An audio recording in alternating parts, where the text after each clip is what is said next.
Thank you for kind words, Dingolino. Ladies and gentlemen, focus the word and practice the incantation. Such on one occasion, as I recall, was T.S. Eliot's recommendation to the poet, to any poet, as being the poet's proper business. Focus the word and practice the incantation. That injunction has long seemed to me to be also one that some of us who are engaged in editing and elucidating poetic texts, great poems such as the Divine Comedy, might adopt as a motto for our work. Except that for us, only half of Eliot's recommendation would apply. The first part, focus the word. For that is what we must try to do with our texts. Coming to proper focus on the word, and then perhaps guide others into that focus. As for the incantation, that will take care of itself once the focus is attained. Dante is new this morning. Can Dante be new again this evening? It was a French poet, Charles Péguy, who said that, by the way, and I'd better declare my debt to him here and now. He said it of Homer, to be sure, and I have made free to change that name to Dante. Homer est nouveau ce matin, et rien n'est peut-être aussi vieux que le journal d'aujourd'hui. Homer is new this morning, and nothing perhaps is as old as today's newspaper. My apologies to any journalists who happen to be in my audience. Dante is new this morning, but if I may take a moment yet of our precious hour, I would dwell a little on our studies, our program and goal as critics and interpreters of literature, which is, in my case, to come into focus on Dante's great poem, If Life Can Be Long Enough. I should like to bring in and use yet another remark by Eliot, who once spoke of great works of literature as being each in itself what is already alive in the past. The alive of his phrase clearly connects with what Péguy meant when he said that Homer was new. But it is that qualifying phrase, in the past, coupled with the alive, which adds the striking touch to Eliot's phrase, and which will seem to some almost a paradox. To comment briefly on it, let me call in yet another quotation, this one from the late George Santayana, in a passage in which he was reflecting on great works of literature as precisely how great works of literature can come alive. The sole advantage in possessing great works of literature, he wrote, lies in what they can help us to become. In themselves, as feats performed by their authors, they would have forfeited none of their truth or greatness if they had perished before our day. It is only they, insofar as they are appropriate food and not poison for us, that they can add to the present value and dignity of our minds. Foreign classics have to be retranslated and reinterpreted for each generation to render their own naturalness in a natural way and keep their perennial humanity living and capable of assimilation. That, too, could serve as a statement of program, and indeed a noble one, for us in our particular studies, and seems especially appropriate for the present occasion, since we are here obliged to approach Dante in English translation.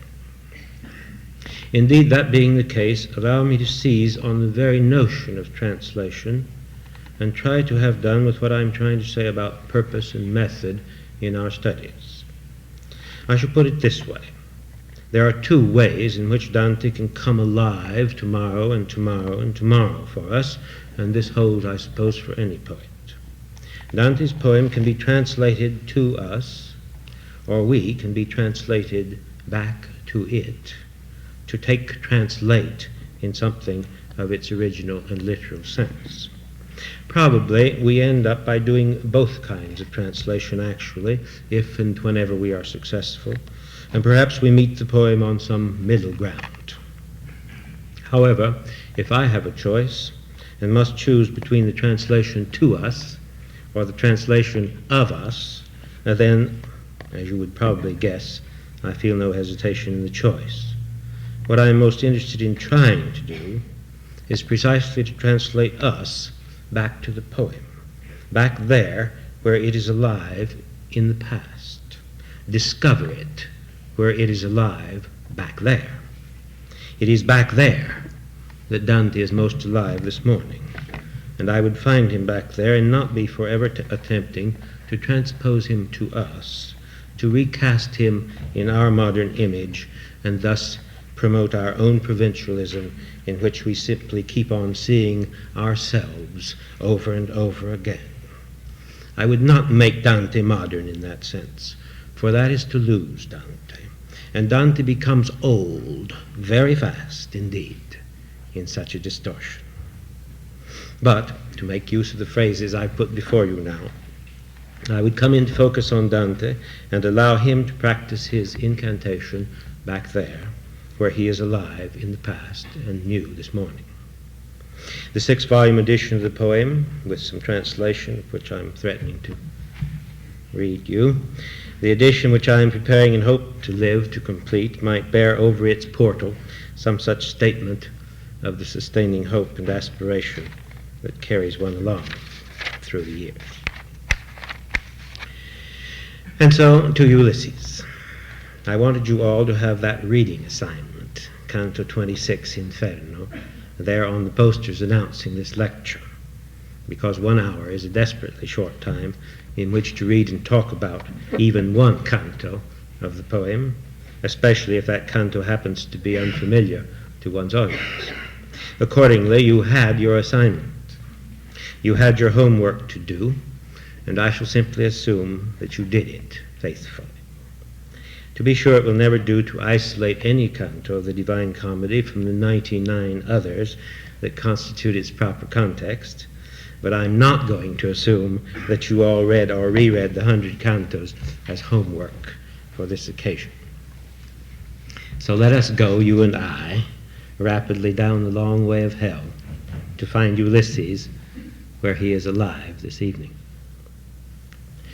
With Dante and Ulysses his guide, we enter through the dark portal of hell, cross over Acheron, come into limbo, proceed from circle to circle, ever downwards and turning to the left, past Francesca and Paolo, and those who died from love, past the gluttonous, the avaricious, the swamp of Styx, the gates of Dis. We ford a river of blood on the back of a centaur, walk through a grey pathless wood where gruesome harpies perch on gnarled branches, cross a sandy plain where fire falls on the miserable souls of sodomites, blasphemers, usuriers, and then on the back of a monster named Geryon, we drop still further down into that area which bears the name of evil pouches, Malebolge, 10 concentric ditches forming the 8th circle of hell that are traversed by rocky bridges over which we walk with Dante and Virgil to look down and observe. Malebolge, evil pouches, where those are punished who deceive their fellow men, flatterers, seducers, panders, simonists, soothsayers, swindlers, hypocrites, thieves, counselors of evil, promoters of heresy and discord, counterfeiters. What a world. Beyond lies the frozen lake of Dis, the ice that grips Satan round, Satan and the traitors and murderers who are the worst of all. Hell, of all hell, frozen in the ice around him. But this evening we do not go quite so far, but stop back at one of those ditches called evil pouches, the ditch or pouch that holds the soul of those who counseled fraud. The circling ditches, as I reminded you, are bridged across, and the two visitors to hell now stand on one of the bridges and look down into the darkness of the 8th pouch. And through one of Dante's finest similes, we come upon the amazing spectacle that now meets his eye. Down in the pit that is called pouch, the darkness is gleaming with as many little flames as are the fireflies that a farmer sees in summertime when as he rests in the evening and looks down from his hill to the little valley where he has worked through the day. It is just that time of evening when the fly yields to the mosquito, as the poem has it. Thus the image of the fireflies gives the movement of the many flitting flames and gives you Dante on the bridge above. And it does much more than that, as Dante's images have a way of doing. It establishes a mood, an atmosphere, somewhat of calm. The terrible noises and horrors of hell cease for a moment to strike upon our minds. It is the mood required for what is now to come. Among the many flames there comes a double flame. It has two peaks or tips. And in this double flame, we learn, are burned two souls. All the souls are inside the flames, which are said to steal them away. In this double flame, two ancient souls of a famous pair, Ulysses and Diomedes, two of the bravest and craftiest warriors in the long war before Troy. Theirs was the trick of the wooden horse. They committed the theft of the image of Pallas, the Palladium, which brought proud Troy to ashes. For these and like transgressions of the moral law, Ulysses and Diomedes burned together in one flame, inside the flame, and invisible. But one side of the flame is larger than the other. One tip stands higher. This is the side in which Ulysses burns, of course, he being the greater of the two. And it is this larger tip of the flame that will now begin to speak as if it had a tongue, or rather, as if it were itself a tongue, for that is what it now becomes. Virgil, who can always read Dante's thoughts, knows Dante's desire, and entreats the soul of the larger peak or horn of the flame, as it is called, to tell where he went to meet his death, where he went, perduto, lost, to meet his death. And these now are Virgil's words to the double flame, and if you're following in the context, you feel very clearly that they rise with a certain rhetoric and strategy of elevation to lead us into the tale that's to be told by Ulysses, which is, as I shall try to make clear, to my mind at least, represents the achievement of one of the purest little tragedies we shall ever discover already alive in our past. So Virgil, addressing the flame, O you that are two within one fire, if I deserved of you while yet I lived, if much or little I deserved of you when in the world I wrote the lofty lines, do not move on, but let one of you tell whither lost he went to die. Thus from Ulysses himself, Dante the poet has wanted to know that of which Homer and the other poets had been strangely silent. Where and how did the Greek hero meet his death? And this is a marvelous opportunity. Who could tell better than Ulysses himself, met right here in hell? And now one of the horns of the double flame begins to toss, the larger horn, moving its tip to and fro, but enough of paraphrasing. Let's listen to the poetry. I wonder if I shouldn't take time to read at least a few verses in the original Italian. Most of you, I believe, can't understand their meaning, but it occurs to me that some of you may never have heard Dante in the original, and so just for the fun of it. L'omaggio al corno e la fiamma antica cominciò a crollarsi, mormorando pur come quella cui vento affatica. Indi la cima qua e là menando come fosse la lingua che parlasse, gittò voce di fuori e disse quando mi dipartì da Circe, and so forth. But instead you're going to have to pay the penalty for not knowing Italian and listen to some English prose, alas, for better or for worse.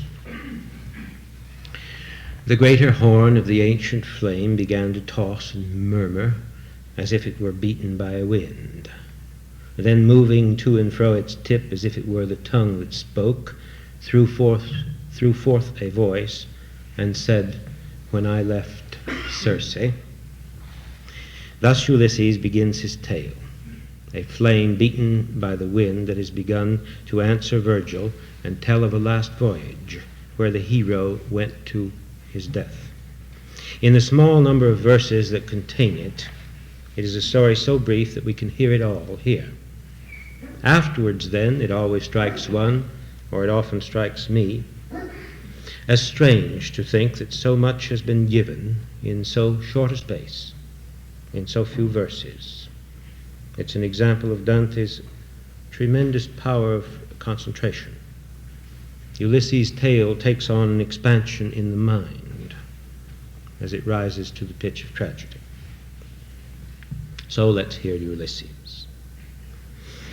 When I left Circe, who had detained me more than a year there near Gaeta, before Aeneas had named it so, neither fondness for a son, nor piety for an aged father, nor the due love that would have cheered Penelope, could quench within me the burning I had to gain experience of the world and of the vices and the worth of men.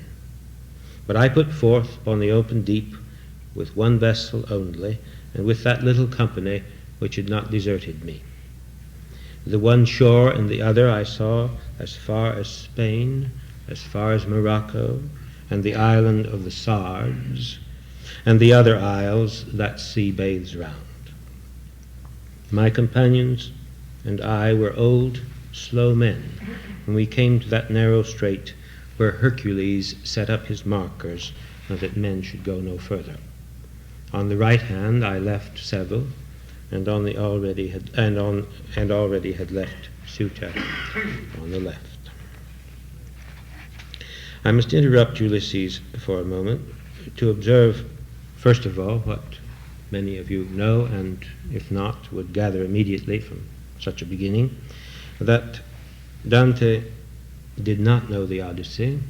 He did not know Homer's account of the hero's return to Ithaca, and we can be grateful for this, because not knowing it, he felt free to invent his own account of the matter. And then to ask if, with this mention of the island of the Sardes and so forth, if we know where we are. We have to get our bearings. But it's perhaps true to say that in order to understand, to feel with Ulysses, we should perhaps forget more than we remember. Forget, that is, how small the Western Mediterranean seems to us today, how many ships have passed through the Straits of Gibraltar since. Forget the jet airplanes, the spaceships, so much. Somehow we have to see that sea through ancient eyes and somehow feel that those markers, those pillars of Hercules, are really there, and they were put there on medieval maps of the world, telling mariners to go no further, ne plus ultra, that they were there marking the frontier between what is known and permitted us to know and what is not known and is not permitted us to know. In short, we have to accept what is myth for us, but with all its ancient authority. We have to translate ourselves back there. And now to return to Ulysses and hear him through. The end of his tale is the end of the canto, as you know. Ulysses, who could never bring himself to rest, who must always sail on, has now, by his account, as we have heard, explored all the Western Mediterranean. You get him, you see, at a point Dante gives you him there near Gaeta, feeling the pull. On the one hand, Ithaca, home, son, father, Penelope. On the other, west, unexplored, this struggle between them. But the hero, this hero, is not content. Ulysses can never be content to rest because beyond those markers of Hercules is the unknown hemisphere of water, challenging. Why defy the warning ne plus ultra and enter upon that? Why climb a mountain? Because it is there, unclimbed. or in this case, an ocean unexplored. And going on from where I broke in with all this, we hear the hero make what he calls his little speech to his companions, all slow men by now, old and slow. And we're going to listen to Ulysses without interruption to the end as he tells his story. On the right hand I left several, and already had left Suta on the left. O brothers, I said, who through 100,000 perils have reached the west, to this so brief vigil of the senses that remains to us, choose not to deny experience following after the sun of the world without people. Consider your origin. You were not made to live as brutes, but to pursue virtue and knowledge. With this little speech I made my companions so eager for the voyage that I could hardly then have held them back. And turning our stern to the morning, we made wings of our oars in our mad flight, always gaining to the left. Night then saw all the stars of the other pole, and ours so low that it rose not above the ocean floor. 5 times had the light beneath the moon been kindled and is often quenched, when dark in the distance there appeared to us a mountain, and it seemed to me of such a height as I had never seen before. We rejoiced, but our joy soon turned to tears, for from the new land a whirlwind rose and struck the forepart of the ship. 3 times it whirled her round together with the waters, and the 4th time lifted the poop aloft and plunged the bow below as pleased another, until the sea closed over us. Those are Ulysses' last words. The 26th canto ends with them. Then in the first verses of the following canto, and only for a moment, we see the double flame again. Now it is no longer tossing as if beaten by a wind. Now its story ended, it stands straight up and quiet and goes away like one of the many fireflies. Return to calm of evening, all passion spent. You see the function of the beginning now, with the farmer on the hill and the quiet of that moon. We must try to come into sharper focus on the word, and first consider a point which to forget means to bring the worst confusion into all that we might find to say regarding this account of a last journey. The cardinal point is this: Ulysses is not being punished here in hell for that last voyage of his beyond the Pillars of Hercules. Ulysses, the poem tells us very clearly, is being punished here within the flame, the double flame, for what he did together with Diomedes, punished for fraudulent deeds and counsel of fraud in the war against the Trojans, punished for deceptions perpetrated on his fellow man. And that, moreover, is clear from the very classification of sins in hell. Malebolgia, the evil pouches, are, after all, in the 8th circle, which is precisely the circle of fraud, where those are punished who deceive those who have no special reason for trusting them, mere deceit of one's fellow man. If you can find any deceit or fraud in the account of the last journey, then my thesis falls, but I challenge you to that.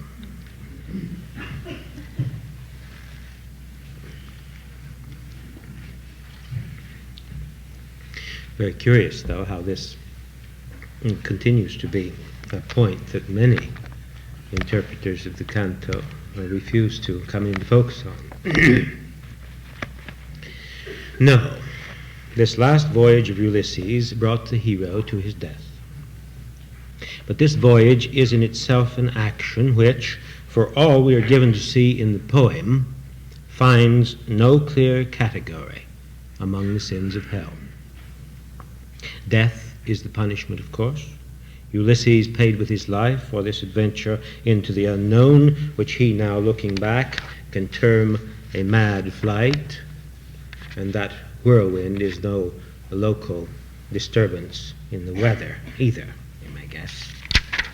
The point is of the greatest importance, since it means that Ulysses' last voyage into the unknown, beyond the markers, is staged by Dante the poet to one side of, or shall we say, out from under, the punitive system of hell, and is thus situated in ambiguity, as we shall see, an ambiguity that is necessary for tragedy.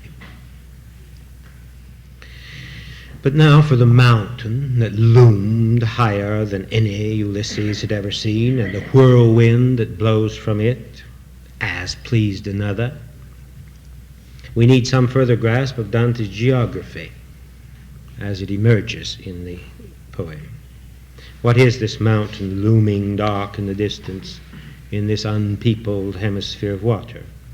After all, in our geography, Ulysses might, by sailing to the west, have reached the island of San Domingo instead. Briefly, what we need to know is this, and many of you do know it, so apologies for repeating the elementary. In Dante's geography, the earth is a sphere, solid, except for the cavity of hell.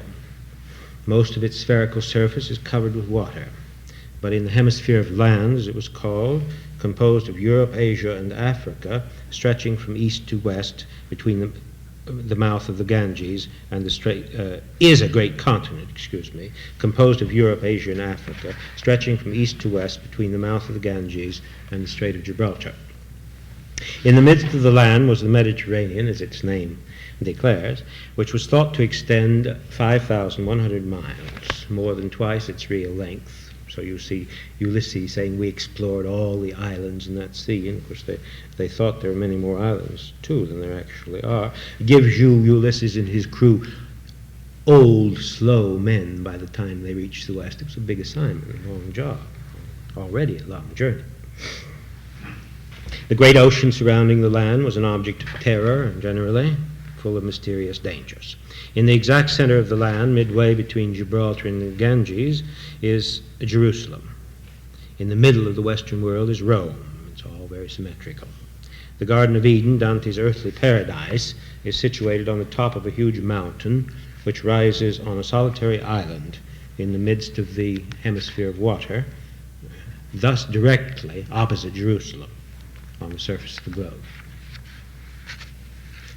Incidentally, Dante was free to put purgatory there because doctrine and theology was not at all clear as just where purgatory would be. It's nice that poets have freedom in these matters. And yet I've hardly told you so much or reminded you of so much, the mountain and what it is and where it is, when I would repent of just that and urge you to forget at least part of it.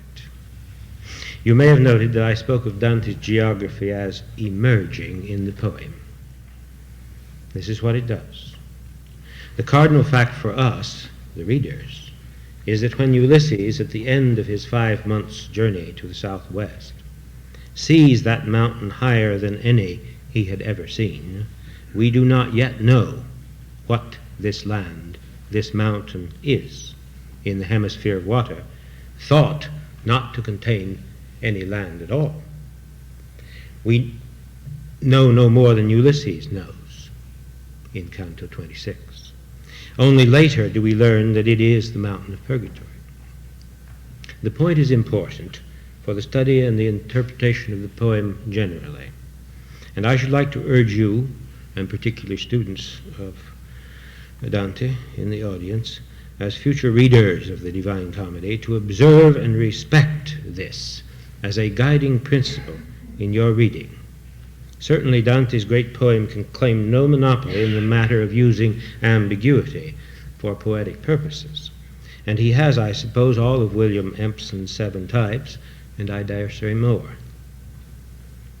But the point the reader must realize is that Dante's poem operates generally on a principle of gradual disclosure of meaning, by retrospective flashes of illumination, in which what was dark and richly ambiguous on a first meeting suddenly stands in a new perspective and with new meaning.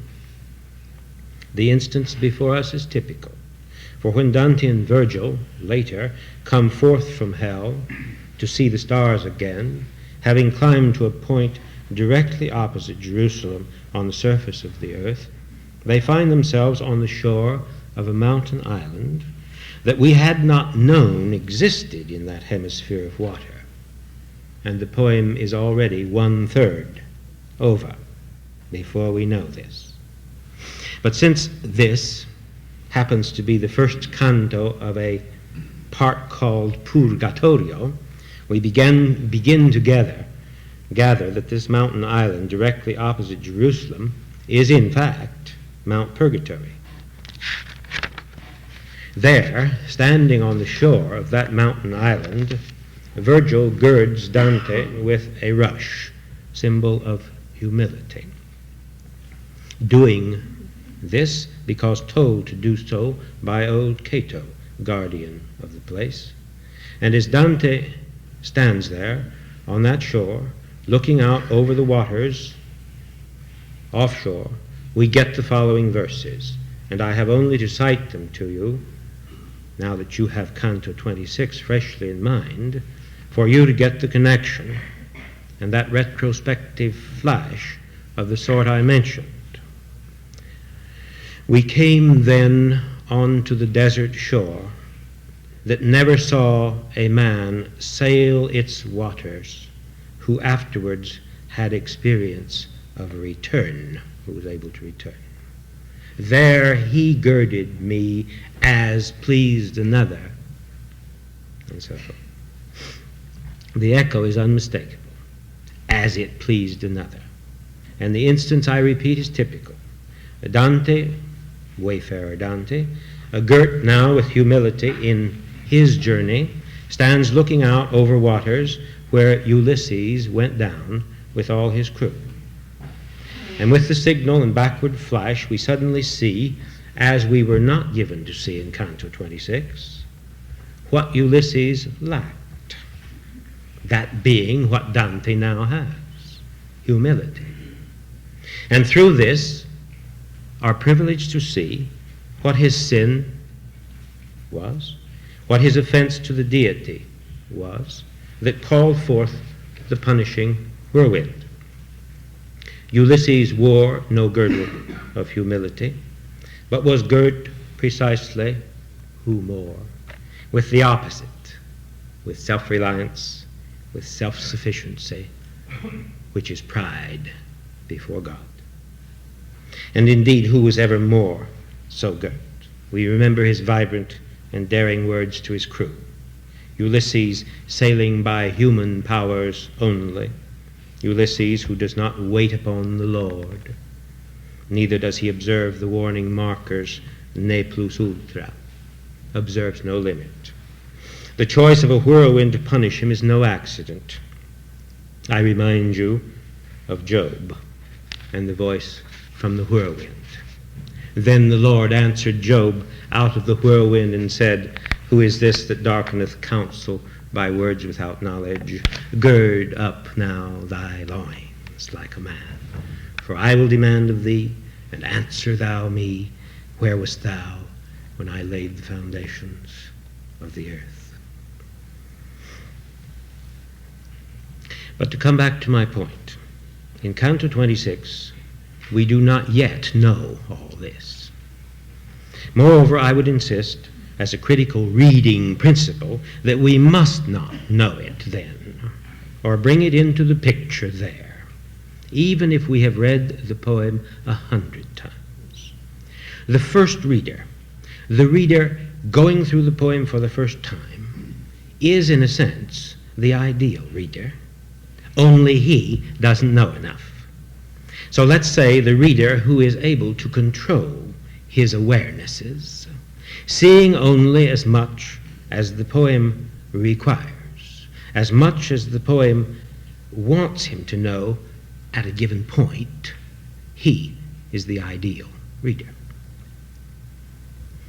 We must all, as readers of the poem, I say this to students, I'm talking to some of you, to you as if you were all students, I'm afraid. We must all, as readers of this poem, aspire to a certain condition of original innocence.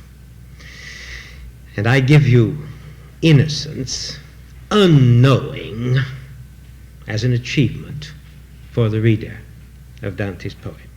A principle of the utmost importance, and one which, needless to say, I am determined to observe in my commentary. For all down the line of this poem, at point after point, I seem to hear St. Paul's injunction, which of course came in quite another context, non plus sapere quam oportet sapere.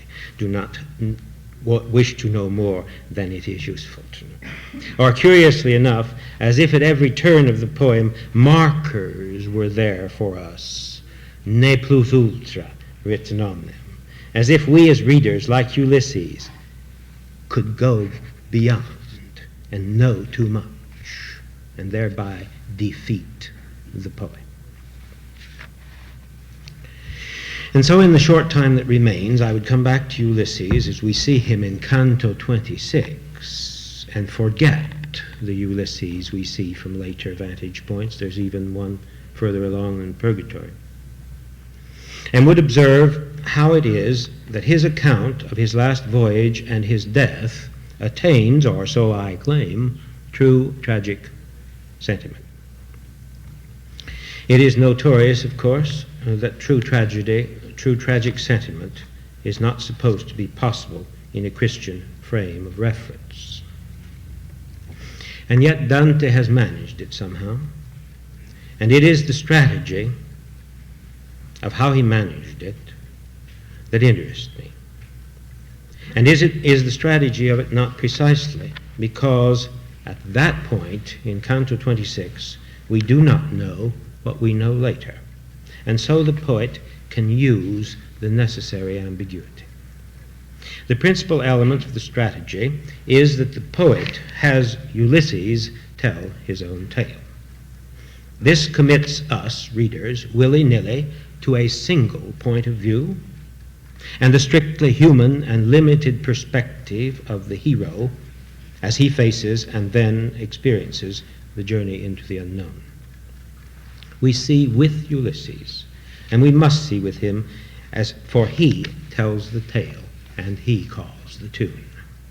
And he sees, looking back upon the journey now, in full knowledge, of course, of the end, he knows now what he did not know when he set forth.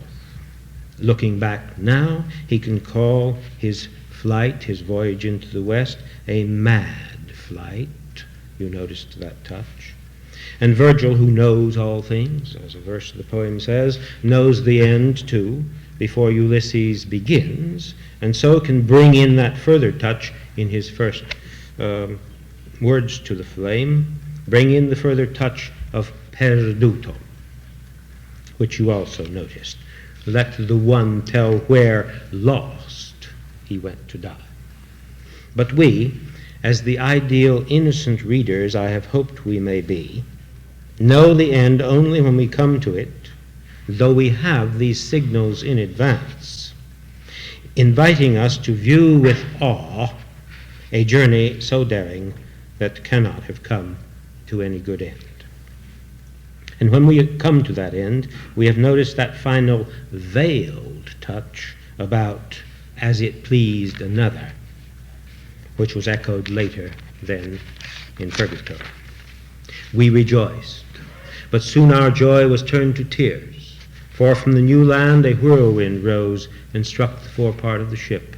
3 times it whirled her round together with the waters, and the 4th time lifted the poop aloft and plunged the bow below as pleased another, until the sea closed over us. We certainly must conceive of that another as spelled with a capital A, at least in the English tradition, and so I assure you in my edition it will be. For dim as it is, we know that this is God speaking from the whirlwind. Divine wrath sends the hero and his crew to their destruction, punishing him and them for transgression, for hubris. Yet we know this darkly enough to have the sense of tragic hubris being punished. We see with Ulysses, and in ever so brief a flash, we see then, as it were, with another. In short, we have two sides, two perspectives, the necessary ingredients to tragedy. If there were time, it would be interesting to talk about these two perspectives, call them human and divine, as Dante, poet, brings them into the poem, particularly through Inferno, playing one against the other with tension, never with any rebellion from within the human, no Milton Satan here, but tension. And one of the high points of that tension is precisely the episode of Ulysses, where the human perspective, as represented by the hero, clashes, collides with the divine wrath. Two perspectives then in hell, on which point I mean to take time to read you briefly from an essay on tragedy, which I came across some years ago with a sense of joy. And it is one of the best statements on this matter of ambiguity as the necessary ingredient of tragedy that I know. I can give any of you interested, any students, the full reference. And the author is one Professor Charbonnier in an essay, Biblical Faith and the Idea of Tragedy, in a miscellany volume which I can give to you if you're interested in reference. The author, I may say, in this essay nowhere mentions Dante's Ulysses and isn't the least concerned with him, so that makes it the more preciously confirming to me. Writes Mr. Charbonnier, and this, in a way, is a commonplace for many of you, except it seems to me put so very well that it's worth attending to just how he phrases it. Tragic hubris, he says, is necessarily ambiguous.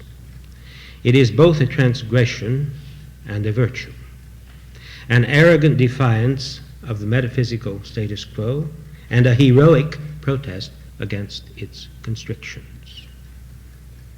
Whether the hero can properly be called guilty depends entirely upon which perspective one takes.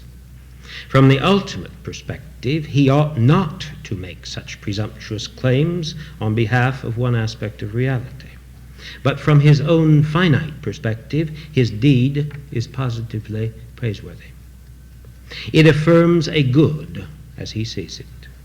Spurning the counsels of prudence or expediency so freely offered by the Greek chorus, the hero discharges the unique obligations which circumstance has laid upon him.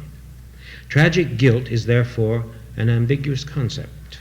The hero is guilty from one perspective, but not from the other. And Charbonnier adds some paragraphs further on, since the entire theory of tragedy involves a double perspective, it follows that the tragic effect depends upon the cooperation of the spectator. That's us, the reader. He must be willing, reader in this case, he must be willing to hold both perspectives before him in a kind of tension. The spectator thus becomes part of the act, deliberately maintaining a conscious ambivalence. The moment he relaxes the tension between the two perspectives, the tragic effect dissolves. And that, I submit, is what Dante has achieved with the strategy I've tried to point out, and with our sense of involvement. Enough darkness, enough ambiguity, enough equivocation. In Canto 26, the tension is resolved in Purgatory 1, and the tragedy is no more. Some readers seem to resent this. It's as if they were being tricked. Now you see it and now you don't, sort of con game. Of course it is. A poet deals in such things, does he not? And yet how allergic the commentators of Canto 26 have been to all this. They barge in and bring light from every further vantage point, Purgatory 1 or wherever the poem has it, when the poem doesn't want that light. And they've made Dante old where he was new. If only we respect the form he made his poem alive in. But respect for form seems to be an excessive subtlety for many readers. Only they leave me wondering why they bother to read poetry at all. A poet is not trafficking in clear ideas. He traffics in form and in meaning that is possible through the unfolding of a form. But I go back to the statement quoted above about the cooperation of the spectator, us, the reader, how he must be willing to hold both perspectives before him in a kind of tension. I talked about this, or meant to, with the notion of our being translated to the poet. But it may interest you to have a direct report from the classroom and classroom experience of more years than I care to think about. It won't surprise you, but it may interest you. If I report that of the two sides and two perspectives needed for a tragedy, and in this matter of our essential involvement in both, and the requirement that we allow validity to both, that there is more than a little difficulty here, with my students at least. Maybe they're different at this university, I don't know. For on the whole, you could guess it, they see with Ulysses and side with him, no difficulty there. But they can't allow the other side, another's side. That is, allow that the whirlwind as an instrument of punishment is at all valid or just. I say it won't surprise you, for it's well known that we have generally lost the sense of tragedy. We can't write it anymore. And we have to translate ourselves back to other modes of thought and imagination to even have the experience. I remember, and you may remember, some years ago, Arthur Miller's Death of a Salesman was acclaimed as a tragedy. Finally, we've done it, it was said. But I heard Arthur Miller admit from the platform at Harvard, I remember, that he hadn't done it. And he made some very interesting observations on how hard, how impossible, as he saw it, it is for us to write tragedy. It's not hard in the terms I've suggested, they're commonplace enough, to see why, of course. Precisely the same trouble as with our students. To have both sides. And we see the human perspective, and that focus too strong. It outweighs the other. We can't allow the other. I've had my students watching for years for any sign of a sense of guilt, of going too far, of passing some barrier that we might not pass. They haven't had much fan mail on that subject. Haven't come up with much. I'm not arguing that we should have it, mind you, don't misunderstand me. I'm all for journeys to the moon and wherever. I'm just talking about how we are constituted today. The fact is that the Renaissance very soon, in the militant humanism of the Renaissance, lost the possibility of tragedy, and we've never recovered it. Ulysses' side became too strong. This wasn't true in Elizabethan England yet. It took longer. But in Italy, it was very soon true after Dante. And Dante was lost to the Italian Renaissance. They couldn't read him. Tasso was very impatient with Dante's recognition of any validity to the Pillars of Hercules. And after Columbus, generally, we can well imagine, it's difficult. But it's interesting now to watch space exploration. There was a movie some years ago about crossing the sound barrier, and I went with some interest to see if they would try to bring in any sense of awe of transgression. Somehow sound barrier suggests this. Going too far, on the contrary. Great stuff, great thing.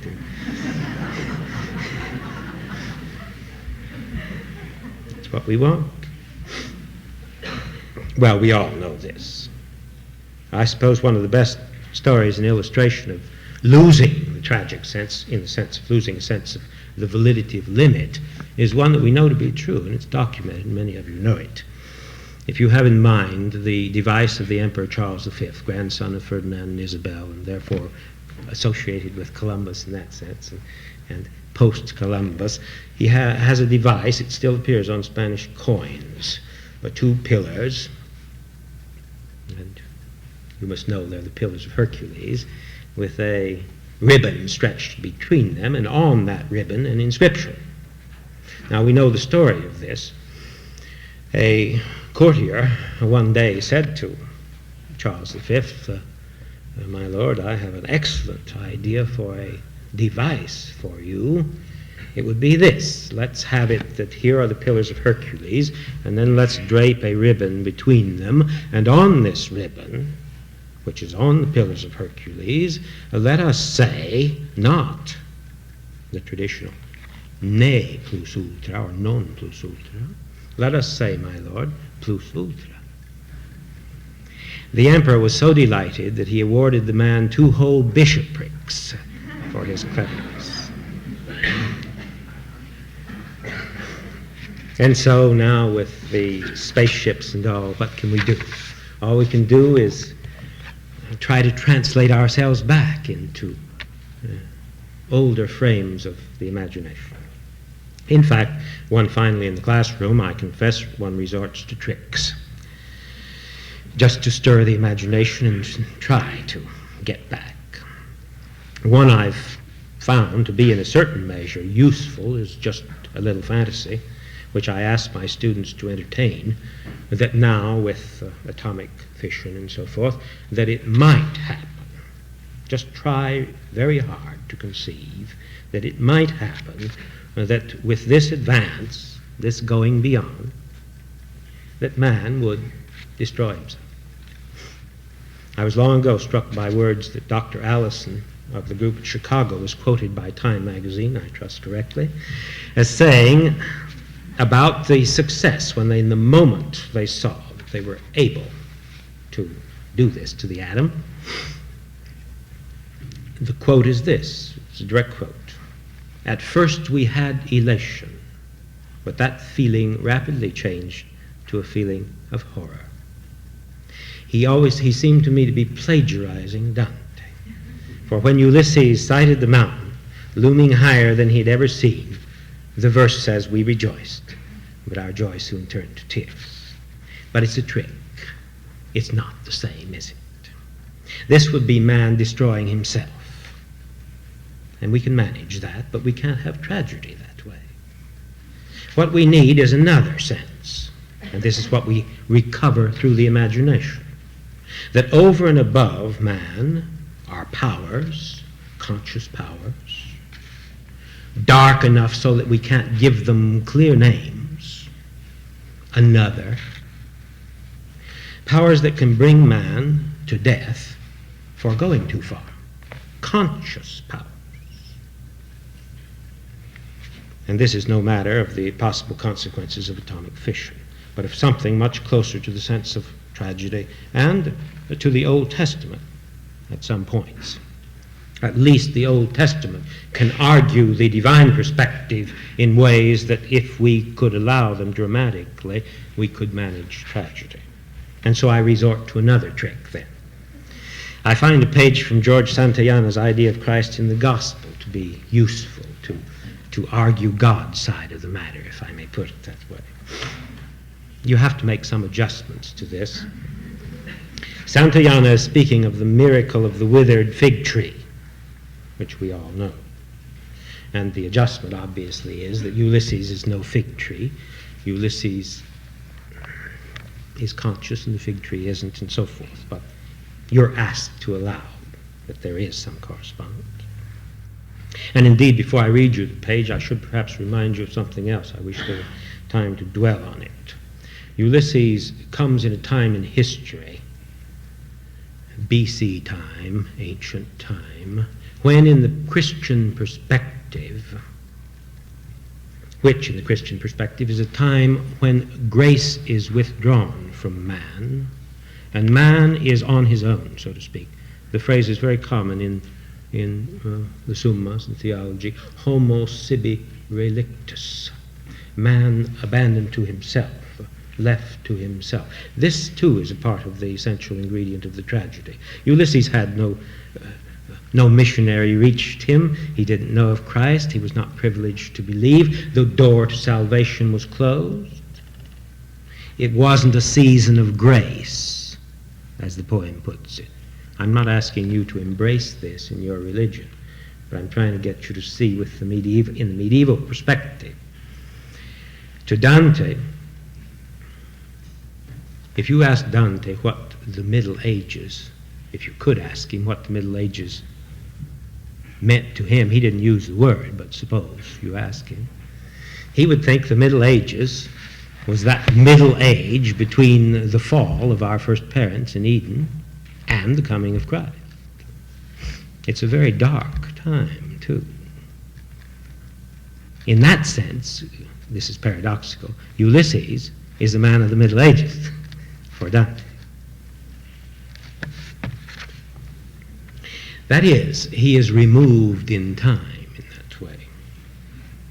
Now, I need to say that so we get Fig Tree and Ulysses in a kind of correspondence. So, listen to Santayana in this page. It makes my students mad, too, I can tell you. And if Santayana's book, I don't know, I don't think it's on the index, but if it isn't, it's just because they haven't gotten around to it.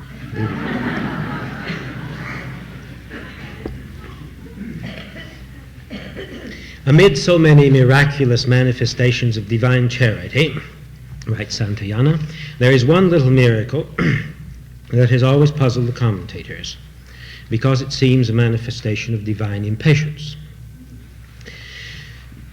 True, divine impatience is often expressed in threats and warnings by all the prophets and by Christ himself, and the commentators think they see the justice of divine retribution for sin, because sin is, or was in the beginning, an inexcusable misuse of free will.